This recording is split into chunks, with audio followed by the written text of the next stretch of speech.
चलें आज का सेशन जो है हम लोग स्टार्ट करते हैं। आज के सेशन के जो कंटेंट्स हैं आपके वो मार्केट साइकिल है, मार्केट टाइप्स है, and support and resistance, and support and weak resistance कौन सी होती हैं जो सपोर्ट एंड रेजिस्टेंस फॉर्म करती हैं जिस तरह इंट्राडे में होती हैं, और वीक सपोर्ट्स होती हैं जिसके ऊपर आप ट्रेड कर रहे होते हैं, एंड स्ट्रॉन्ग जो बड़े टाइम फ्रेम की होती हैं, मेजर टाइम फ्रेम की होती हैं, like daily and weekly. Support and resistance flips किस तरह होती हैं और इसके ब्रेकआउट्स को किस तरीके से आप लोग देख सकते हैं। तो सबसे पहले तो जिस तरह भी ये बेसिक आपका मार्केट साइकिल है, तो मार्केट साइकिल की अगर हम लोग बात करें तो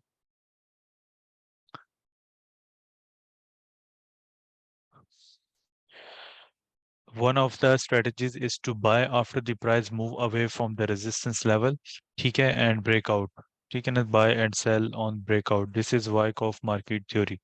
अब वाइक ऑफ मार्केट थ्योरी से मुराद ये है कि जब हम लोग इसकी वाइक ऑफ की बात करते हैं तो मार्केट साइकिल आपका जो है ना, ये बेसिक्स आपको पढ़ाया जा रहा है, सारी इसके कॉन्सेप्ट्स क्लियर कराए जाएंगे कि वाइक ऑफ थ्योरी में मार्केट किस तरीके से मूव करती है। डेफिनेटली आपको ये पता है, जब हम लोगों ने लास्ट फ्राइडे को सेशन किया था तो उसमें आप लोगों को ये चीज़ बताई गई थी कि this is the support area of your structure and this is the resistance area. तो जब मार्केट अपने इस सपोर्ट एरिया पे कंटिन्यूसली यहाँ पे रेंज करती रहे और रेंज करने के बाद मार्केट ब्रेकआउट, ब्रेक इन और बाय साइड पे जाती है, तो यहाँ से आपका जो स्ट्रक्चर है वो बुलिश साइड पे जाना शुरू कर देता है, राइट। तो इस तरीके से हमें ये कंफर्मेशन होती है कि अब हम लोग एवरी रिट्रेसमेंट के ऊपर या एवरी रीटेस्ट के ऊपर यहाँ पे बाइंग की अपॉर्चुनिटी देखेंगे जब तक हमारा स्ट्रक्चर जो है वो सेल साइड पे ब्रेक नहीं होता। ठीक है, तो इसमें जो हमारे पास साइकिल होता है, ये पूरा मार्केट का साइकिल बड़े टाइम फ्रेम पर, वो आप लोग किस तरीके से इसमें देख रहे होते हैं।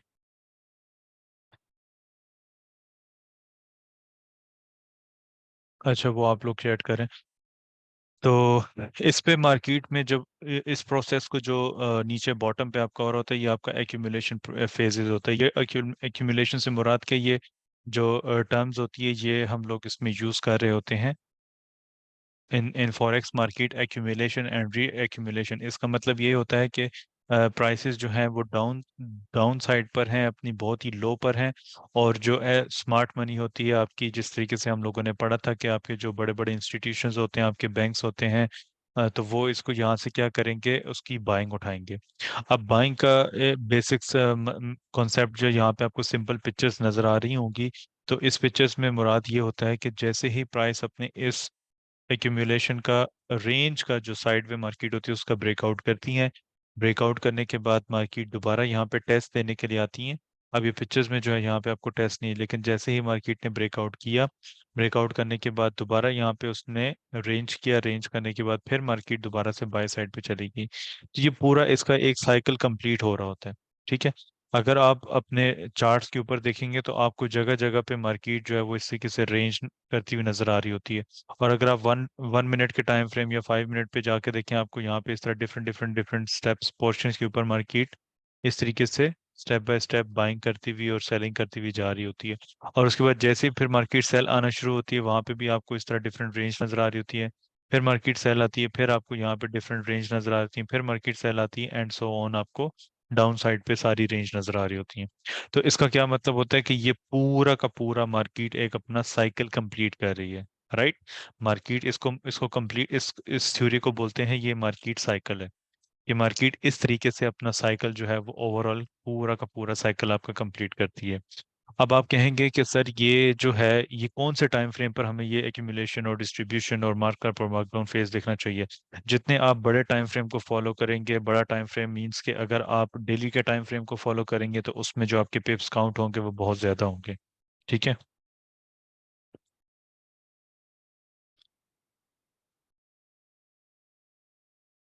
बड़े टाइम फ्रेम को आप फॉलो करेंगे तो उसमें जो आपका पिप्स काउंट होगा। काइंडली जरा मुझे ये बता दीजिएगा कि आपको मेरी आवाज़ सबको क्लियर आ रही है, क्योंकि बार बार मैसेजेस आ रहे हैं कि आवाज़ ही नहीं आ रही।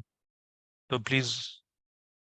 ओके ओके, चलें फिर उनको मैसेज करके बता दें, उनका कोई फिर वो कनेक्शन का प्रॉब्लम होगा तो जिसकी वजह से बार बार वो डिस्टरबेंस हो रही है ना, मैसेज फिर अच्छा नहीं लगता कि उनको आवाज़ ही नहीं आ रही और हम अपना सेशन कर रहे हो। तो ये आपका सारे का सारा जो है आपके बड़े टाइम फ्रेम के ऊपर डिपेंड करता है। अब अगर आप 1 मिनट के टाइम फ्रेम पर जाएंगे तो 1 मिनट में आपकी यह थोड़ी सी रीएक्यूमुलेशन होगी, फिर मार्केट बाय होगी, फिर रीएक्यूमुलेशन होगी, फिर बाइंग होगी, एंड सो ऑन करते करते मार्केट का 5 मिनट का लेवल ऑफ स्ट्रक्चर आ जाएगा, वहां से फिर मार्केट। तो ये आप लोगों को कभी भी इस तरीके से थ्योरी क्लियर नहीं होगी। हमेशा हम लोगों ने ये चीज देखी है कि जब भी मार्केट अपने मेजर लेवल्स पर जाती है, बाइंग साइड पे आपकी मूव देती है या सेलिंग साइड पे देती है, तो उसके बाद मार्केट वहां पे काफी रेंज शुरू कर देती है। आपको याद होगा जब अभी गोल्ड पिछले दिनों रेंज कर रहा था, तो मैंने आपको ये चीज बताई थी कि मार्केट जो है ना वहां से सेलिंग साइड पे थोड़ी बहुत इसमें जो मूव है हम लोग थोड़ी बहुत इसमें सेल साइड पे देख सकते हैं। ठीक है। अब सेल साइड पे हम लोग मूव देख सकते हैं, मार्केट थोड़ी बहुत सेल साइड पे आती है तो हम लोग क्या करते हैं कि उसको मजीद सेलिंग सेलिंग सेलिंग साइड पे देखना शुरू कर देते हैं। लेकिन अब जो बड़ा टाइम फ्रेम होता है वो उसकी फेवर में होता है या नहीं होता वो हमें नहीं पता होता, लेकिन हम लोग जब मार्केट को सेल साइड पे देख रहे होते हैं तो क्या वाकई ही मार्केट सेल साइड पे जाएगी? तो जो बिग प्लेयर्स होते हैं हमने उनके फुट स्टेप्स को फॉलो करना होता है, जिसमें बिग प्लेयर्स जो है हमेशा याद रखिएगा कि हमेशा लो से उसको बाइंग करेंगे, जब मार्केट ऊपर जा रही होती है तो उसमें सेलिंग, जिस तरह आप लोग देख रहे होते हैं ना मार्केट रेंज शुरू कर देती है इस तरीके से, तो फिर उसका रेंज का ब्रेकआउट करती है, फिर मार्केट इस तरीके से रेंज शुरू कर देती है यहाँ पे साइड वे पे, और फिर इस साइड वे का जब ब्रेकआउट करेगी फिर इस तरह बाइंग करते करते हम लोग एक पूरा साइकिल के अंदर चल रहे होते हैं। अगर आपका बुलिश का साइकिल चल रहा है तो आप उसमें बाइंग की एंट्री को एग्जीक्यूट करेंगे, आप बाइंग की एंट्री को उसमें फेवर देंगे। ठीक है ना, हम लोग उसमें सेलिंग की फेवर्स में बिल्कुल भी नहीं रहेंगे। हम लोग फिर उसमें जितने भी फेवर्स होगी वो सारी बाइंग पे देंगे। तो एक्यूमुलेशन फेज क्या होता है कि जब भी कीमतें बहुत सस्ती हो जाती हैं तो जो स्मार्ट मनी होती है डेफिनेटली हमेशा मार्केट क्यों क्या होता है कि वो उसमें सस्ते पे हम लोग उसको खरीदना पसंद करते हैं। Usually the price will be in a straight of side way horizontally, जो मैंने अभी आपको दिखाया कि साइड वे पे मार्केट चल रही होती है और बहुत ज्यादा टाइम मार्केट उसमें गुजार देती है। ठीक है ना। मार्कअप फेज पे क्या होता है कि the stock collected by smart money have started to move up after passing the resistance level of the price. ठीक है, ये आपको सिंपल बताया गया कि जब रेजिस्टेंस लेवल आपका ब्रेक होगा तो प्राइसेस जो है वो आपकी बुलिश डायरेक्शन पे मूव करना शुरू हो जाएंगी। During this phase smart money will let the market rise naturally, क्योंकि नीचे से इतनी ज्यादा उसमें बाइंग की हुई होती है, मार्केट में इतनी ज्यादा बाइंग हुई हुई होती है कि जैसे ही वो अपना रेजिस्टेंस लेवल ब्रेक करेगी तो उस पर क्या होगा कि दोबारा से मार्केट आपकी बुलिश साइड पर जाना शुरू हो जाएगी। अब डिस्ट्रीब्यूशन फेज में क्या होता है कि smart money will fight the price that it already at its peak price and start releasing their holdings. अब रिलीजिंग का मतलब क्या होता है कि आपकी वहां पे प्रॉफिट टेकिंग शुरू होगी है। The bullish momentum will decrease disappear due to the active release of shares by them, usually the buyers who pass by the buy will be stuck here. अब प्रीवियसली हमें किस तरह पता चलता है कि यहाँ पे बाइंग खत्म हो चुकी है? कोई भी area of supply and demand जब फेल होता है तो हमें हमारे लिए जो है ना वो एक इम्पोर्टेंट फैक्टर होता है, उस चीज़ को हम लोग जो है वो ऑब्जर्व कर रहे होते हैं कि यहाँ से मार्केट ने अब बाइंग अपनी जो है वो ख़त्म कर दी है। अब यहाँ पे सप्लाई एंटर हो चुकी है और मार्केट जो है बहुत एग्रेसिवली यहाँ से सेलिंग साइड पे मूव कर सकती है।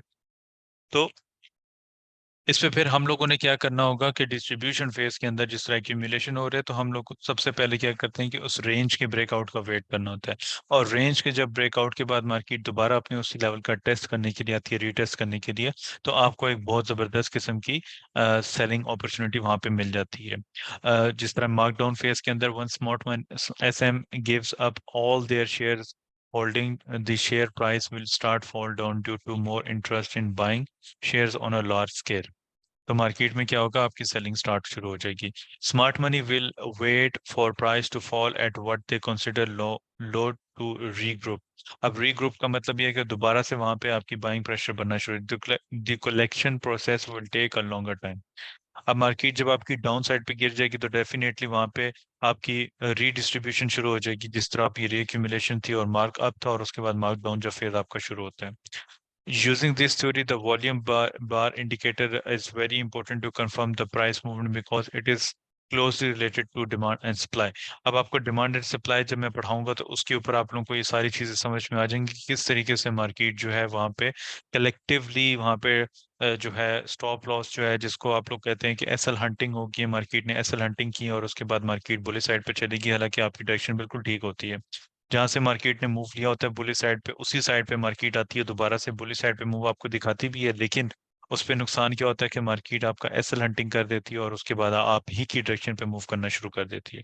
तो अक्सर अक्सर आप लोग में से जितने भी यहाँ पे मेंबर्स हैं मेरे साथ, जितने भी मेरे स्टूडेंट्स, वो इस चीज़ पे बिल्कुल एग्री करेंगे कि जब भी मार्केट पे वो ट्रेड एग्जीक्यूट करते हैं तो मार्केट हमेशा उन्हीं की डायरेक्शन पे जाती है, लेकिन एसएल हिट करके मार्केट तो है आपकी डायरेक्शन पे मूव करना शुरू होती है। तो इसका मतलब क्या होता है कि वो आपकी स्टॉप लॉस हंटिंग हो रही होती है। अब स्टॉप लॉस हंटिंग का मतलब ये होता है कि जितना भी लिक्विडिटी होती है मार्केट वहां पे गैदर कर रही होती है, और हमेशा फ्रेश सप्लाई एंड डिमांड आपका प्ले होता है। फ्रेश सप्लाई डिमांड आपका जब भी प्ले होगा तो मार्केट आपकी फेवर में जाना शुरू कर देगी। तो बस इसमें आप लोगों ने इतना, ये मुश्किल नहीं है इसको प्ले करना, बहुत आसानी से आप लोगों को इन चीज़ों की समझ आ जाएगी कि किस तरीके से जो है वो स्मार्ट मनी इसको, मार्केट की मूवमेंट को जो है हम लोगों ने बेसिकली देखना है कि वो किस तरीके से इसकी मूवमेंट को मार्केट आपकी चला रही है। ठीक है। दो तरह की हमारे पास मार्केट की टाइप्स हैं, या बुलिश मार्केट स्ट्रक्चर होता है या बेरिश मार्केट स्ट्रक्चर होता है। ठीक है ना, ये बुल एंड बेयर के कॉन्सेप्ट के ऊपर। ठीक है। Bull represent the bullish market and bear represent the bearish market. Okay, this is the movement of price. Price movements are based on two types of trends, namely bullish uptrend and bearish trend. जिस तरह भी और side way पे market जब होती है आपकी, this trend analyze in a way to determine the trend of price movement.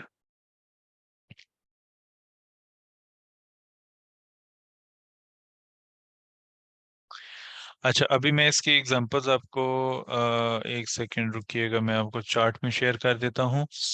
So chart के ऊपर अगर हम लोग गोल्ड का जिस तरह चार्ट है, तो गोल्ड के चार्ट के ऊपर हम लोग चले जाते हैं।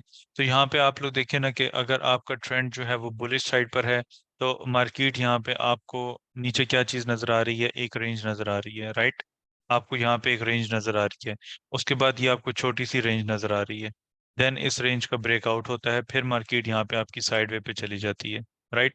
अब इस साइड वे का जो है मार्केट ने यहाँ पे ब्रेकआउट किया, सॉरी, इस प्रीवियस जो रेंज है उसका ब्रेकआउट हुआ, मार्केट बुली साइड पर चलेगी, फिर बुली साइड पर चलेगी। अब उसके बाद मार्केट फिर हाई पे जाके रेंज शुरू कर देती है। तो इस तरीके से हमारे पास ये मार्केट साइकिल हो गया, यहाँ पे मार्केट साइकिल, और इस मार्केट साइकिल के ऊपर आप देखें कि हर जगह पे जब भी मार्केट बुली साइड पर एक हाई लगाती है, फिर मार्केट वहां पे रेंज शुरू कर देती है। अब जिस तरीके से यहाँ पे आप देखें कि मार्केट ने अपने इस रेंज के लो को ब्रेक किया, हम लोग इस रेंज को भी ले सकते हैं, हम लोग इस रेंज को भी कलेक्टिवली ले सकते हैं। ठीक है ना। उसके बाद फिर हम लोग इस रेंज को लेंगे, यहाँ पे इसका ब्रेकआउट हुआ, दोबारा मार्केट वहां पे आती है, उसने फिर से साइड वे शुरू कर दी मार्केट, इस तरीके से आपकी साइड वे शुरू हो गई थी मार्केट। उसके बाद क्या हुआ, जैसे ही ये रेंज ब्रेकआउट हुई, मार्केट डाउन साइड पे जाना शुरू कर दिया, राइट। अब मार्केट ने क्या किया, नीचे उसने फिर से इस एरिया के ऊपर रेंज शुरू कर दी, यहाँ पे आप लोग देख लें काफी टाइम मार्केट ने रेंज की है। अब इस रेंज का ब्रेकआउट हुआ, मार्केट फिर बुली साइड पर चली गई। अब यहाँ पे आपको क्या चीज नजर आ रही है, अगेन रेंज नजर आ रही है। अब जब तक इस रेंज के हाई का ब्रेकआउट अप साइड पे नहीं होगा, तो यहाँ पे हमारा जो साइकिल है वो कंप्लीट नहीं होगा। साइकिल इसका कंप्लीट किस तरह होगा कि मार्केट नीचे आएगी, अपनी इस डिमांड को उठाएगी, फिर ऊपर जाएगी, फिर रेंज शुरू कर देगी, फिर हाई ब्रेक करके रीटेस्ट करेगी। तो इस तरीके से हमारे पास ये स्टेप बाय स्टेप यहाँ पे भी और यहाँ पे भी इसके साइकिल कंप्लीट होते जाएंगे। ठीक है। ये आपको इस तरीके से मार्केट साइकिल जो है ना, एक्यूमुलेशन एंड डिस्ट्रीब्यूशन का प्रोसेस, बस रेंज पे आप लोगों ने ब्रेकआउट्स को सिर्फ और सिर्फ प्ले करना होता है, और इसमें कोई इतनी मुश्किल चीज नहीं होती। अच्छा, ठीक हो गया। अब इसको हम लोग लाइव चार्ट पे भी जाके, सॉरी, उसके दूसरे चार्ट पे भी हम लोग जाके देखेंगे, तो अभी मजीद हमारी कॉन्सेप्ट जो है वो क्लियर हो जाएंगे। तो जिस तरीके से अभी ट्रेंड की हम लोग बात कर रहे थे, तो ट्रेंड पे मैंने उस दिन आप लोगों को जब स्ट्रक्चर ड्रॉ करके बताया था, और आपको ये चीज़ बताई गई थी कि फिर मजीद आप लोगों को इसकी डिटेल्ड के साथ में आप लोगों को नेक्स्ट सेशन में बताऊंगा। तो आज का जो सेशन है इस पे अभी डिटेल्ड जो है हम लोग यहाँ पे चेक करते हैं।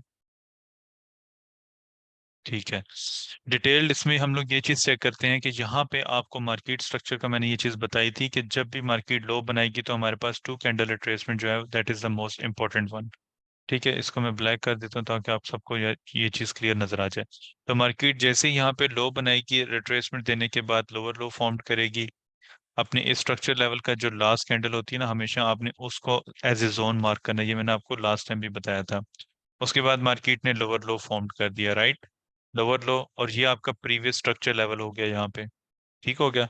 अब आपने इस हाई से लेके इस लो तक आपने फिब लगाना है, और जो 61.8 का लेवल होगा, वहां से फिर आपने इसकी सेलिंग कर देनी है। तो मार्केट ने यहाँ पे आपको अगेन एक लो बना दिया, रिट्रेसमेंट दी, लोअर हाई। अब यहाँ पे मार्केट ने आने के बाद दोबारा आपको इस लेवल का रीटेस्ट दिया और उसके बाद उसने स्ट्रक्चर ब्रेक कर दिया है, राइट। जो ओवरऑल हमारे पास स्विंग्स पॉइंट्स हैं वो कौन कौन से आपके बनेंगे, ये लो, लोअर हाइज और लोअर लोस, यहाँ पे क्लियरली मेंशन्ड हुई हुई चीजें, ठीक है ना। अब इस लेवल के ऊपर मार्केट ने क्या किया कि यहाँ से एक इम्पल्सिव मूव दिया बुलिश साइड पे, रिट्रेसमेंट दी है, और ये जो इसके लिक्विडिटी एरिया था, मींस जो प्रीवियस लो था, वहां पे आपने इस चीज को देखना है कि इस एरिया को मैं यहाँ पे एक्सटेंड इस तरीके से करूंगा। तो अगर हमने यहाँ पे इस तरीके से इसको मूव को देखना है कि मार्केट ने अपने इस लेवल का ब्रेकआउट किया है, नो, यहाँ से मार्केट ने हाई बना दिया। अब देखें कि प्रीवियस जब भी लेवल ऑफ स्ट्रक्चर ब्रेक होता है तो मार्केट आपको रिट्रेसमेंट लाजमी देती है, अपनी कंफर्मेशन जरूर देती है, हायर लो की फॉर्मेशन जरूर देगी, लोअर हाई की फॉर्मेशन जरूर यहाँ पे मिलेगी, यहाँ पे मिलेगी और यहाँ पे मिलेगी। ये ऐसा पॉसिबल नहीं होता कि मार्केट जो है वो आपको रिट्रेसमेंट ना दे। उसके बाद अगेन हायर आई, फिर मार्केट ने रिट्रेसमेंट ली, अपनी उसी स्ट्रक्चर लेवल को मार्केट ने टेस्ट किया और फिर अगेन हायर हाई उसने फॉर्म कर दिया। उसके बाद मार्केट ने क्या किया, दोबारा अपने इस लेवल पर आती है। अब जब तक आपका ये लेवल ब्रेक नहीं होता तो फिर इसी तरीके से मार्केट ये हायर लोज बनाती हुई बुलिश साइड पर चली जाती है। तो ये पूरा का पूरा जो होता है ये आपका मार्केट स्ट्रक्चर है। ये अभी यूरो यूएसडी का चार्ट है, ये डेली का चार्ट है, ठीक हो गया। ये डेली का चार्ट है, तो डेली के चार्ट में हमारे पास जो है वो डाउन ट्रेंड भी आपको नजर आ रहा है यहाँ पे, और उसके बाद हमारे पास यहाँ पे अप ट्रेंड भी नजर आ रहा है। तो डाउन ट्रेंड पे जो होगी वो मार्केट आपकी lower highs and lower lows formation के साथ मूव कर रही होगी, ठीक है। और अप ट्रेंड पे मार्केट जो है higher high and higher lows के साथ अपनी फॉर्मेशन बनाती हुई जा रही होंगी, ठीक है। लेकिन अब आपने इसमें एंट्री की एग्जीक्यूशंस किस तरह लेनी होती है, जिस तरह हम लोगों ने आपको, जिस तरह मैंने आपको मल्टी टाइम फ्रेम एनालिसिस के बारे में बताया था कि इस तरीके से मार्केट में आपने एग्जीक्यूशन इसमें लेनी है कि अगर डेली का लेवल आपका ब्रेक हो गया तो फिर आपने 4 आवर पे भी उस इस डेली के लेवल पे जाके एविडेंस देखना है, स्मॉलर टाइम फ्रेम पे आपने यहाँ पे एग्जीक्यूशन करनी है, और आपका जो मिनिमम टारगेट होगा वो इसकी इस लो तक होना चाहिए। मिनिमम आपका ये टारगेट हो गया, उसके बाद जब दोबारा मार्केट अपने स्ट्रक्चर का रीटेस्ट करने के लिए आती है तो वहां से फिर आप इसमें सेल की अपॉर्चुनिटी को देख सकते हैं। तो इस तरीके से ये जो है ना मार्केट आपकी ओवरऑल, अब ये जो नीचे रेंज हो रही है तो ये एक्यूमुलेशन रीएक्यूमुलेशन मार्कडाउन और उसके बाद डिस्ट्रीब्यूशन रीडिस्ट्रीब्यूशन के प्रोसेस कंप्लीट करती हुई मार्केट जा रही होती है। लेकिन ये आपको देखने होते हैं हमेशा छोटे टाइम फ्रेम पर, आपको इजीली चीजें नजर आ जाती हैं। अच्छा, अभी इसमें ये चीज देखें कि बाय लो सेल हाई, ये बिल्कुल सिंपल सा एक फॉर्मूला है। एक सेकंड, ये इस पे बिल्कुल सिंपल सा फॉर्मूला है कि buy low and sell high. तो इसमें इसका क्या मतलब होता है कि जब भी मार्केट अपनी लो प्राइस पर आती है यहाँ पे, ठीक है, लो प्राइस के ऊपर मार्केट जब भी आएगी तो हम लोग यहाँ से इसको बाइंग की अपॉर्चुनिटी देखेंगे। अब ये हाई प्राइसेस में मार्केट जब भी जाएगी तो यहाँ से हम लोगों ने इसकी सेलिंग अपॉर्चुनिटी को देखना है, ठीक है। ये इसमें सिर्फ और सिर्फ आपको एक एग्जांपल दी गई है, इसमें स्ट्रक्चर से रिलेटेड कुछ भी नहीं है। इसमें सिर्फ और सिर्फ आपको ये चीज बताई गई है कि जब भी मार्केट अपने एक सपोर्ट एरिया पे आएगी तो हमने उस सपोर्ट एरिया को देखते हुए लो से इसकी बाइंग करनी है, और हाई से जो है वो मार्केट जब हाई हाई प्राइस पे जाएगी तो फिर हमने हायर प्राइस के ऊपर सेलिंग इसमें करनी है, ठीक है ना। हायर प्राइस ये होगी कि जो आपकी ये पीक प्राइस होती है जहां से आपने इसकी सेलिंग करनी है, एंड लो से इसकी जो है आपने बाइंग को एग्जीक्यूट करना है। जिस तरीके से यहाँ पे भी ये एग्जांपल हमारे पास है कि वही चार्ट है तो उसकी हाईएस्ट प्राइस पे हमें यहाँ पे क्या देखने को मिल रहा है, सेलिंग। अगेन मार्केट रीटेस्ट करने के लिए गई है तो यहाँ से हमें क्या चीज मिल रही है, सेलिंग। और प्राइसेस कहाँ तक आई है, जो अपनी एक लो सपोर्ट एरिया थी वहां तक आई है। वहां तक आने के बाद दोबारा मार्केट ने क्या किया, आपको बाइंग की एक अच्छी मूवमेंट देना शुरू कर दी है।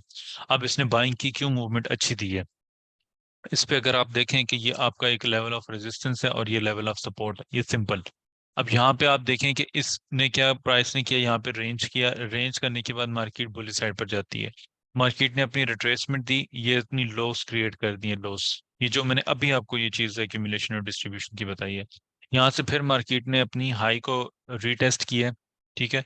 और जितने भी इक्वल हाईस थे मार्केट ने उसको क्या किया, स्पाइक अप किया। अब ये बहुत इंपॉर्टेंट पॉइंट है, थोड़ा सा आपने इसको गौर से समझना है। मैं आपको दोबारा बता देता हूँ। जब भी प्राइसेस आपकी रेंज करती हैं यहाँ पे इस तरीके से हाईज और लो, और उसके बाद इस लेवल का ब्रेकआउट कर देती हैं, इक्वल हाईज बना लेती हैं, मार्केट रिट्रेसमेंट लेती हैं, इक्वल लोज बना देती हैं, राइट। और उसके बाद मार्केट ने क्या किया, अप साइड जो आपकी बाय साइड लिक्विडिटी होती है हमेशा मार्केट उसको हंट करती है। अब ये आपको स्पाइक उस चीज का इंडिकेशन दे रही है, जो आपका लिक्विडिटी पॉइंट था वहां पे उसने क्या किया, ब्रेकआउट किया। ब्रेकआउट किस तरह किया, विक वहां पे लगाई। अब विक लगाने के बाद मार्केट जैसे ही नीचे आती है, तो ये जो आपको छोटे से इक्वल लोज नजर आ रहे होंगे यहाँ पे, इस पे मार्केट ने क्या किया, जैसे ही नीचे आए तो यहाँ से फिर से आपको एक बाय साइड पे मूवमेंट दिया, अप साइड पे, कि यहाँ से प्राइसेस अभी बुलिश साइड पर जा रही हैं। लेकिन एक्चुअली इसने क्या किया, जो यहाँ पे बायर्स बैठे थे उसको उसने मार्केट पे एग्जिट किया। एग्जिट करने के बाद दोबारा मार्केट ने नीचे अपने उस लेवल ऑफ स्ट्रक्चर को टेस्ट किया, और टेस्ट करने के बाद फिर से आपकी प्राइसेस बुलिश साइड पर जाना शुरू कर दी। जी जी हिमांशु, आप बिल्कुल क्वेश्चन जो है ना वो आप नोट करें, और जो भी होंगे वो सेशन के लास्ट में आप बिल्कुल पूछिएगा, आपको बिल्कुल टाइम मिलेगा। ठीक है। तो ये इस तरीके से मार्केट